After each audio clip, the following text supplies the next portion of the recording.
For each of these problems, we are going to fill in the boxes according to what order of things we're supposed to do. So let's begin with the first one.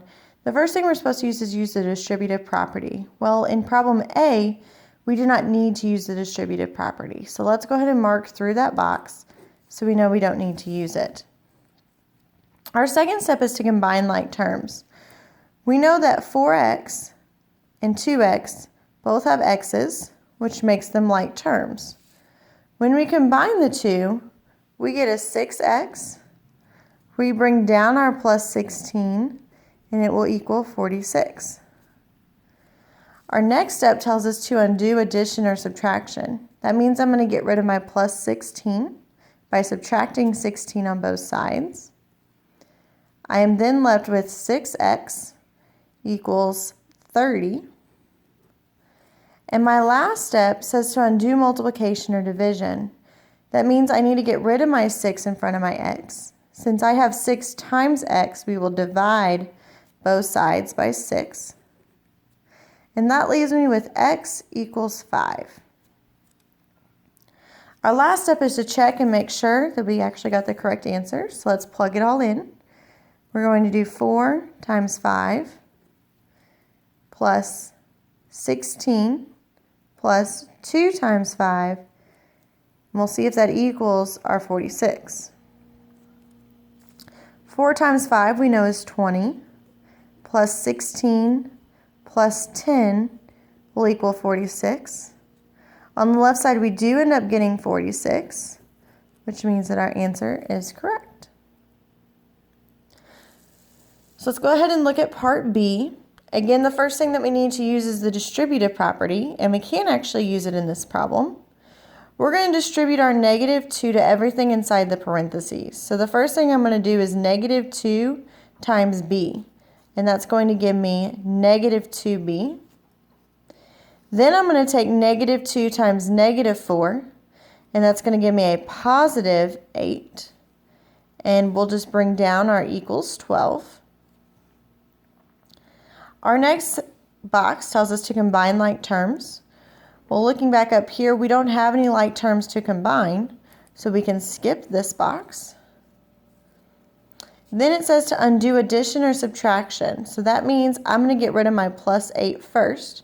And the opposite of adding 8 would be subtracting 8 from both sides. We bring down our -2b. Our 8's cancel. And we have 12 minus 8 gives us 4. Our next box tells us to undo multiplication or division, which means I need to get rid of my -2 in front of my b since that's multiplication. We're going to go ahead and divide by -2 on both sides. This cancels out my -2's on the left, and I get b equals -2 as my answer. So again, let's plug this in and make sure we did it correctly. So we're going to have -2 parentheses, -2 minus 4, and we're going to see if that equals 12. So once we check, we just want to follow our order of operations. We don't need to redistribute. So we'll actually do what's in parentheses first, which is -2 minus 4, and that gives us -6. So now we have -2 times -6, and we're seeing if that equals 12. Well, we know that -2 times -6 does give us a positive 12, which shows that our answer is correct. Our third problem, again, the first thing that we need to do is look at the distributive property, and we can do that for our third problem. So we're going to distribute our 3, or our -3, to everything inside the parentheses. We're going to bring down our 15 equals. We have -3 times x, that gives us a -3x. We do -3 times positive 1, that gives us a -3, and we bring down our plus 9. Our second box tells us to combine like terms, and that means combine like terms on the same side. So on the right side, we can go ahead and combine our -3 and our positive 9. So that I bring down my 15 equals, I bring down my -3x, and then we have -3 plus 9 gives us a positive 6. Our next box tells us to undo addition or subtraction, so that means I'm going to undo my adding 6 by subtracting 6 on both sides. We know that 15 minus 6 is 9, and that will equal our negative 3x. Our next box tells us to undo multiplication or division, so that means I need to get rid of my negative 3 in front of x by dividing by negative 3 on both sides. We have 9 divided by negative 3, and that gives us a negative 3.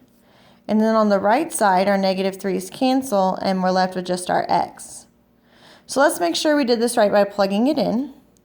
So we have 15 equals negative 3, parentheses, negative 3 plus 1, plus 9. And just like the last one, we want to follow our order of operations, so we want to do our parentheses first. We have negative 3 plus 1 gives us a negative 2, and we'll bring everything else down. So we have 15 equals negative 3 times negative 2 plus 9. Then we do our multiplication. So we have negative 3 times negative 2 gives us a positive 6. So we get 15 equals 6 plus 9. Well, we know that 6 plus 9 does in fact give us 15, so our answer checks out.